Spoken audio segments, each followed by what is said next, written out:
Hello everyone, welcome back to your channel Botany Tricks. In the last video of this chapter we have talked about the arrangement and development of vascular bundle, and today we are dealing with the internal structures of the root. Also there is a trick at the end, so please first of all understand the concept, try to learn it, and then at the end we'll learn it with a trick. Whether it's the root part or the leaf part or the stem part, the first layer without any exception is always the epidermis. The word epi in epidermis refers to outer. Derm का मतलब हुआ layer. तो the outermost layer of any part is epidermis. In case of root हम इसे 3 नाम और देते हैं, एपिब्लेमा, पिलीफेरस और राइजोडर्म. अब पिलीफेरस में वर्ड आता है पिलाई. पिलाई मतलब हुआ hair like structure, ferous means to have it. Similarly डर मतलब हो गया लेयर, राइजो मतलब रूट लाइक स्ट्रक्चर. तो क्योंकि हम रूट के एपिडर्मिस की बात कर रहे हैं, उसके पास क्या होते हैं, रूट हेयर्स होते हैं. तो because of the tendency of having root hairs it is called as piliferous, rhizoderm और epiblema. Now these root hairs are said to be unicellular. Let's say we are drawing this epidermis and ये हमने यहाँ पे sales draw किए हैं. अब आपको ये जो एक्सटेंशन दिख रहा है, ये एक्सटेंशन इस सेल का ही है, तो हमें ये पूरा एक ही यूनिट लगेगा. That is why it is called as unicellular. The most important points of epidermis जो 99% सेम ही रहते हैं, वो ये है कि ये मल्टी सेलुलर है. ऑब्वियसली एक लेयर में बहुत सारे सेल्स होंगे, पर लेयर एक ही है. एपिडर्मिस कुछ एक्सेप्शंस के अलावा हमेशा सिंगल लेयर ही रहती है, इसलिए हम उसको बोलते हैं यूनिसीरिएट. अब कोई आपसे पूछेगा कि इस लेयर की थिकनेस कितनी है, तो क्योंकि ये एक ही लेयर है तो जितनी एक सेल की थिकनेस होगी उतनी इस पूरी लेयर की थिकनेस होगी. That is what is called as single celled thick. Epidermis का हमेशा मेन फंक्शन क्या है, प्रोटेक्शन. तो ये जो मेन पॉइंट्स हैं ये तो हमेशा याद होने ही चाहिए. कभी भी एपिडर्मिस आए तो it is multi cellular, it is uniseriate, single cell thick and it provides protection. क्योंकि रूट की बात हो रही है इसलिए इसके पास रूट हेयर्स हैं, and that is why we have called it as piliferous layer और the rhizoderm. Next layer we have is the cortex. Cortex is mostly parenchymatous. Exception, there are 2 plants which is Tinospora and Trapa. इन दोनों का जो cortex है वो होता है chlorenchyma. Chlorenchyma is a modification of parenchyma. ऐसे पेरेन्काइमा के सेल्स जिसमें क्लोरोप्लास्ट है, दैट मीन्स क्लोरोफिल है, उसको बोल देते हैं क्लोरेनकाइमेटस. अब क्योंकि क्लोरोफिल है इसका मतलब कि खाना बना सकते हैं. तो इस पर क्वेश्चन ऐसे भी आ सकता है कि नेम 2 फोटोसिंथेटिक रूट्स. तो फोटोसिंथेटिक रूट्स कौन सी हैं, we have Tinospora and Trapa. और वो फोटोसिंथेसिस क्यों कर पा रही हैं, क्योंकि उनके कॉर्टेक्स के अंदर क्लोरोफिल प्रेजेंट है. तो first layer we had is epidermis, second we have is cortex, third we have is endodermis.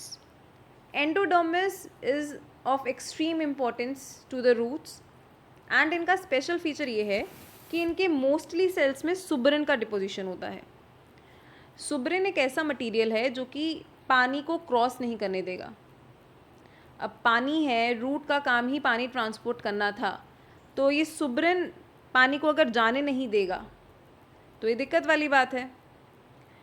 तो देर आर सर्टेन सेल्स जो कि प्रोटोजाइलम के अपोजिट लाई करते हैं. If you don't know what is protoxylem then it's a request कि आप पिछली video पे जाएं और इन टर्म्स को समझें. तो कुछ सेल्स ऐसे हैं एंडोडर्मिस के जो प्रोटोजाइलम के अपोजिट लाई करते हैं, उनको बोलते हैं पैसेज सेल्स. पैसेज इसलिए बोला है बिकॉज वो हेल्प करते हैं कि पानी कॉर्टेक्स से, cortex was the previous layer, cortex से पेरीसाइकिल तक जा सके. तो ऐसे सेल्स जिसमें सुब्रिन का डिपोजिशन था, हमने उसे नाम दिया Casparian strip. Casparian was the name of the scientist जिसने इसे डिस्कवर किया था. अब प्रॉब्लम ये आती है कि इस प्लांट के पास ऐसा स्ट्रक्चर है ही क्यों जो पानी के फ्लो को रोक रहा है. तो उसका रीज़न ये है कि हमें पानी के बैक फ्लो को प्रिवेंट करना है. कभी ऐसा ना हो कि रूट से वापस सॉइल में पानी चला जाए. इसलिए ये जो एंडोडर्मिस है ये एक चेक पोस्ट की तरह एक्ट करता है। ये पानी को वापस रूट से सॉइल में नहीं जाने देता। क्यों नहीं जाने देता? बिकॉज मोस्टली सेल्स में सुब्रिन का डिपोजिशन है which is called as Casparian strip. पर पानी सॉइल से रूट में जा पा रहा है बिकॉज ऑफ पेसिड सेल्स जिनके पास सुब्रिन डिपोजिशन नहीं है। तो ये बहुत इंपॉर्टेंट पॉइंट है, प्लीज़ इसे दिमाग में रखिएगा। Next layer we have is pericycle. Again same as cortex and the endodermis, it is also parenchymatous in nature, but the point which is important is that this is the layer जहाँ से lateral roots निकलती हैं। Root की जो branches निकलने की बात होंगी तो वो ब्रांचेस पेरीसाइकिल से ओरिजिनेट करती हैं। बस इसका यही पॉइंट आपको दिमाग में रखना है। Next we have is vascular bundle.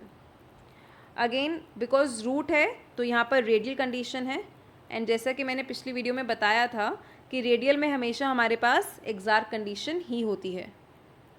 Again I am saying, अगर आपको ये टर्म्स क्लियर नहीं है तो प्लीज़ आप पिछली वीडियो पे जाइए एंड इन टर्म्स को समझिए ताकि ये चीज़ें आपको अच्छे से याद रह जाएं। तो vascular bundle of fruit is radial and exarch. अब जब जाइलम और फ्लोएम बंडल्स की बात होती है तो इट इज़ डायार्क टू टेट्रार्क। इसका मतलब ये हुआ कि जो जालम और फ्लोएम का नंबर है वो या तो 2 to 4 होगा, मतलब 2 जालम है या 3 है या 4 हैं, और कुछ केसेस में it is also 2 to 6। 6 means हम लोग हेक्सार्क की बात करेंगे।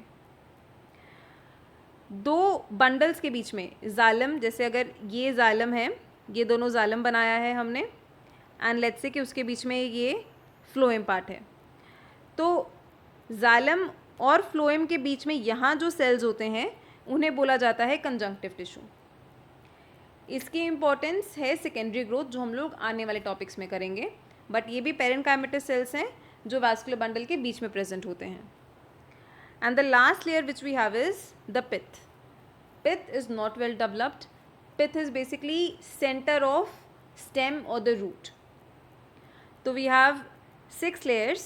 First was the epidermis, second is the cortex, third is endodermis, pericycle, vascular bundle, and lastly the pith.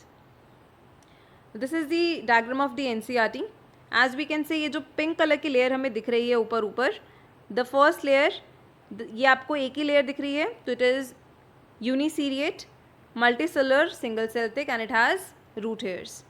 Second we have is the cortex, third आता है endodermis, pericycle. क्योंकि मैंने ये बताया था कि वास्कुलर बंडल क्या है, एक्सार्क कंडीशन में है। एक्सार्क का मतलब हुआ कि प्रोटोजालम जो होता है वो बाहर की तरफ है। तो पहले प्रोटोजालम आया, ये छोटे छोटे सेल्स जो हमें दिख रहे हैं, और फिर आया metaxylem which is this bigger cells. उनके बीच में फ्लोएम रहेगा, एंड सेंटर में we have the pith which is not well developed. So this is the structure of the dicot root. Moving towards the monocot root. Monocot root और dicot root में कुछ खास फ़र्क नहीं है। सीक्वेंस ऑफ लेयर जैसा मैंने बताया सेम है। इसको कैसे याद करना है वो भी हम पढ़ेंगे।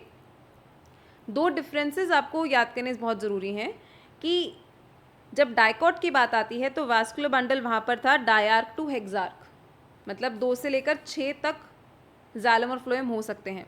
देखो यहाँ पर भी अगर आप काउंट करेंगे तो we have, this is the first, second, third and the fourth.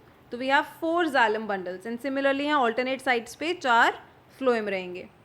लेकिन जब मोनोकॉट की बात होती है तो we have the polyarch condition, that means there would be more than 6 vascular bundles.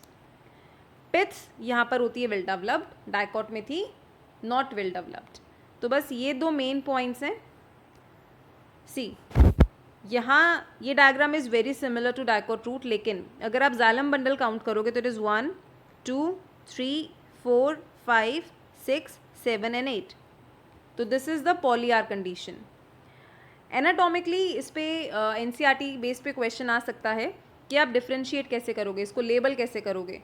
तो डायग्राम देख के आपको इन लेयर से फ़र्क समझ में नहीं आएगा। तो ध्यान रखना, अगर ऐसा क्वेश्चन आता है पहचानने के लिए, the only possible thing is that you need to count the vascular bundle. यहाँ पर आपके पास 4 हैं, और in case of monocot we have more than 6, जो कि इस डायग्राम में 8 हैं।